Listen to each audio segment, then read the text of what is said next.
ხელოვნურ ინტელექტს ადამიანის ტვინში არსებული ინფორმაციის ჩაწერისთვის მილიარდი ბიტი დასჭირდება. თუმცა ჩვენი სისუსტე სულ სხვა რამეში მდგომარეობს. ჩვენი ტვინი ზედმეტად ქაოტურია. უმნიშვნელო ინფორმაციის მისაღებად ჩვენ მრავალ არასაჭირო ქმედებას ვასრულებთ. ნანორობოტებს ჩვენთვის დახმარება მოუწევთ, რათა ადამიანმა საკუთარი ტვინის შიდა პროცესების რეორგანიზება შეძლოს. ამის გარდა ნანორობოტებს ვიზუალური და ხმის ეფექტების მანიპულირების საშუალება ექნებათ, რისი საშუალებითაც რეალურ სამყაროში ვირტუალური რეალობა ჩვენ ყოველდღიურობად იქცევა. როდის დადგება ეს დრო?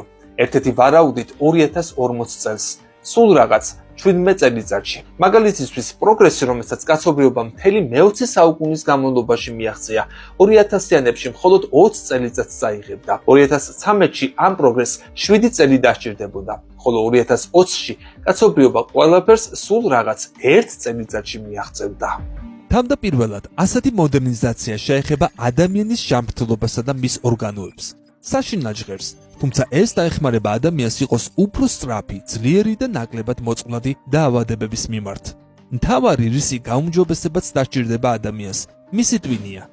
ადამიანს ისეთივე სწრაფი აზროვნების უნარი უნდა ჰქონდეს, როგორცაც ხელოვნური და უკვე დამოუკიდებელი ინტელექტი იმ დროისათვის მიაღწევს.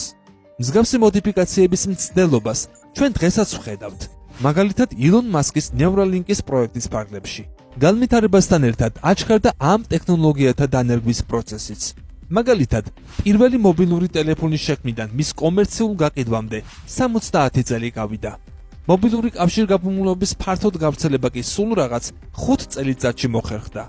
განვითარების თითქმის იგივე ქრონიკა გაიარა ტელევიზიამ, ინტერნეტმა და სხვა ტექნოლოგიებმა, რომლებსაც დღეს ყოველდღიურად ვიყენებთ. 1980-იანებში კომპიუტერის დასაპროექტებლად ადამიანები ფანქრით გაკეთებულ ნახაზებს იყენებდნენ. დღეს კი კომპიუტერები საკუთარი ოჯახის წევრების შექმნაში თავად მონაწილეობენ. რთული წარმოსადგენია, როგორ შეიძლება სამყარო მომდევნო 20 წელიწადში.